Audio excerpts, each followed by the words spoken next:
Hey guys, thanks so much for clicking on the video. This is going to be a different type of review for me, but one that I definitely had to do. It's Ledisi. Ledisi Live. She actually appeared. It was on TVONE. It was the weekend of Thanksgiving. It was actually that Saturday. I don't know if they're going to actually put it back on again. I don't know. I have no idea. But if you missed it, you did yourself a huge, let's say that again, you did yourself a huge disservice. It was put on by HelloBeautiful.com and TVONE. She was in Philadelphia. It was an intimate setting. Just actual round tables and things that were set out. And she hit the stage. It's just, you know what? I love Ledisi. It makes no sense. Literally, I've not been as excited about an artist since Rochelle Farrell came onto the scene. And I love Rochelle Farrell. When Ledisi hit the scene, it was the exact same thing with me with Ledisi. I just instantly fell in love with her. Her voice, the way she does things. The way they actually shot this, we had the concert going on, and then they actually had an interview that was actually being done by Smokey Fontaine. He was actually the host for the show itself and actually doing the interview. And we learned some things. Most of the stuff I already knew, but I'll go ahead and put it out there. When she came in and she said she loves to sing songs that are real, that actually tell a story, that actually touch a nerve. And she couldn't have said it any better, because that is exactly what she does. You know, she's one of those people that will bring you to tears. If you're paying attention and you're listening and your soul is open to be touched, she will bring you to tears. That's what she does. But that's what a good, because I don't even call her a singer. Her or Rochelle, those are vocalists. Those are vocalists. They're songstresses. They're not singers. You know what I mean? You know, because you're always saying, oh, you can be taught to sing, which I am truly living witness that's not true. But, you know, there's a lot of people who can sing. There are not a lot of people that I would actually consider a vocalist. I consider Patti LaBelle a vocalist. Ella Fitzgerald. Those are vocalists. Someone, as soon as you hear them, you know it's them. Stephanie Mills, even. When you hear them, you know it's them. There's nobody that can imitate them. It's just them. There's only one of them. And we don't have a whole bunch of those. We really, really don't. You know, through time, we've had a few. We don't have a bunch. As soon as they open their mouth, boom, you know exactly who it is. Ledisi fits right into that. As soon as that child opens her mouth, it's a problem. The atmosphere changes when she opens her mouth. Anyway, you know, I can go on and on and on. The audience, it was packed out. There was everything. There were black folks. There were Caucasians. I seen an Asian man standing up, dancing and getting down and carrying on. It was something to see. I'm so mad I'm 6 hours away. I'm in Pittsburgh. I would have loved to have been there. She is definitely one of those people that I really would like to see in concert before I leave this planet. That Ledisi, honey, she's bad. And if you don't know about her, you need to go find out. You can Google her. Trust me, she's Googleable. Is that a word? She's Googleable. But her name is spelled Ledisi. Bad, bad, bad. Anyway, let's get into this. Okay, so she started off with her album, The Truth, which is her latest album. Child. Anyway, get you a copy. She started off, the first song was Good Good, and it's an upbeat song. She was dressed very comfortable. She had like a t-shirt on, a short black leather jacket, real cute, it looked like a stretched denim jean that had a print to it that she had on, and just a really classic black patent pump. They were nice height. And she had her hair down because she wears dreads, but she had them all down. She was very relaxed. So I knew she was going to show off because she was very relaxed. You know, she wasn't all done up and dolled up. She was comfortable. And it came through right away as soon as she started.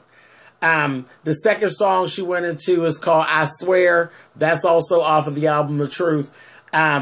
It's a really nice, it's a ballad, but it's not completely slow. She does that mid-tempo thing really well. And that was something that was done a lot in the 80s, where things were in that mid-tempo. That's like true live R&B music is a mid-tempo thing. And she does that, and she does it really, really well. And then she went into the title track, which is The Truth. Stop playing. Stop playing. I was sitting here screaming. Soon as I heard it, I'm like, okay, here we go. Here we go. The Truth. That's on the album The Truth. That is the title track. Then we did a little bit of the interview in between there. We found out that her mom actually was pregnant with her and went into labor and delivered directly after a Jackson 5 concert. So that had me screaming because I said, look, when she heard the Jackson 5, she heard gift because they were gifted. She heard that gift and said, it's time for me to bust on out of here, honey, and lay this little thing on down that I got going on in my throat. She came on up out of there. She's New Orleans bred as well. She's from out New Orleans. Go figure. Her stepdad was actually a drummer in a band as well with her mom. Her mom was a musician as well. And her actual father's name is Larry Sanders. And he was a very popular R&B musician. So she couldn't get away from it. It was kind of like one of them things that the gift is just infused in her. And then she was just surrounded with it. So it was what it was. She was supposed to be exactly who she is. She's gone through that whole thing of being told that she's not pretty enough. Oh, you don't have this look. You don't have that look. Listen, quit playing. You remember they did that mess to Anita Baker, and you see who she is for us now. You know, I don't know what that's all about. Well, it's marketing is what it is, but you know what? There's people that beat the odds with that. Anita did it. She's done it. Stephanie Mills was the same thing. She was never pretty enough. What's wrong with Stephanie Mills? Ain't a thing wrong with Stephanie Mills. You know, Patti LaBelle, same thing. So we see these people are wrong that get on these things. These are some of the most talented people that we actually have walking around here. You know what I mean? Whatever. But then she goes into this song called 88 Boxes. And she talked about it was literally about a relationship that she was actually leaving the relationship. And the 88 boxes were actually what was packed inside the truck as she's leaving. And she had, you know, she writes. So I'm sure she does like poetry and all of that stuff as well. She saved what she had written down about it, and then she ended up doing it into a song. She said that when she was in the studio, she just didn't even want to like sing the song around people. So they turned the lights off, and she went in the booth, and she did the song in one take. You have to hear the song. Have to hear just the version. I didn't know that until tonight. The version that is actually on the CD was literally done in one take. And it's sickening. Do you hear me? It is sickening. And when I tell you on this concert, she showed herself. It was, again, one of those times where she shifted the atmosphere. She's sitting on a stool. She couldn't even sit still. Couldn't even sit still. And I'm over here screaming. Well, you know, I'm very animated. Screaming. Screaming. She went out of that and she went into Like This, which is a more upbeat song. Really, really, really cute song. And she did a lot of crowd participation with that. So they had a lot of fun with that. She had the women singing Like This. Because the lyrics are kind of like, I can't love you like this, can't hold you like this, and they were going back and forth, and it was really, really, it was cool how they did it, and the crowd just fell right in. And again, like I said, there were all different age groups too. And you know, when you have an older age group, a lot of times they don't want to participate. Everybody was so on board for what was going on in that room. You know, she captivated that whole room. It was fabulous. She went out of Like This and she went into her song Bravo.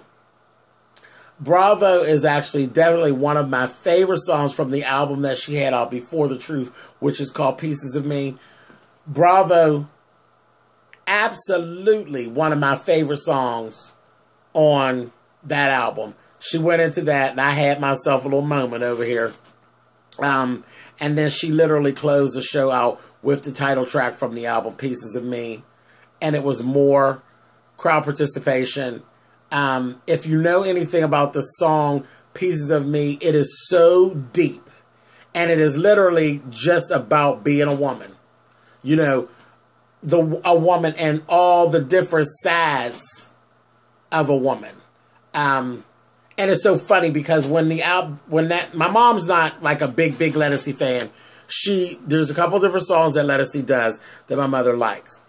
Pieces of Me grabbed my mother like this. She absolutely loves the song. And the funny thing is, when I first heard the song, it actually reminded me of my mom, because the way she sings the song, and she's telling you, you know, a woman's Tuesday is different than her Wednesday. And her Thursday is something completely different. And you have to respect that. It is what it is. They didn't make the rules. That's just the way the rules are. A woman is different every day. And there's no issue with that. There's no issue with that. You know, they're the rulers of the planet. Their Tuesdays are not their Wednesdays. The song immediately put me in mind of my mother. And it was so funny that my mother absolutely loves that song. So there's like a catchphrase basically at the end of the song. She basically belts out, "I'm a woman, a woman, a woman, woman, woman. Yes, I'm a woman, a woman. These are the pieces of me." And that is like, that you're like waiting on that part of the song. You know what I mean?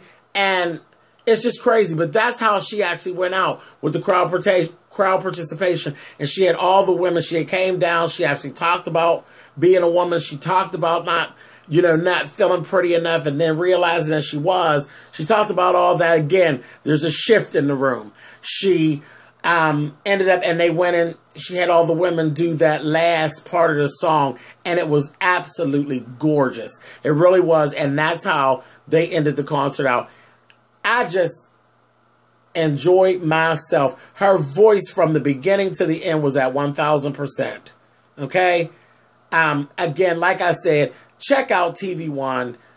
Check out YouTube. Search around. If you missed it, you really did miss something. That concert was absolutely fantastic. It really, really was. All right, guys. I couldn't go by without actually explaining what I had saw and actually sharing with you the best that I could. Don't laugh at my singing at the end. I already told you I can't sing. I try to give you what I got. I got total joy from it. I really, really did. And I hope that some of you could catch it in the rerun or something if you didn't catch it. But that's it, guys. You can thumbs up or thumbs down the video. You know how that works. And I will see you guys real, real soon. All right. Bye, guys.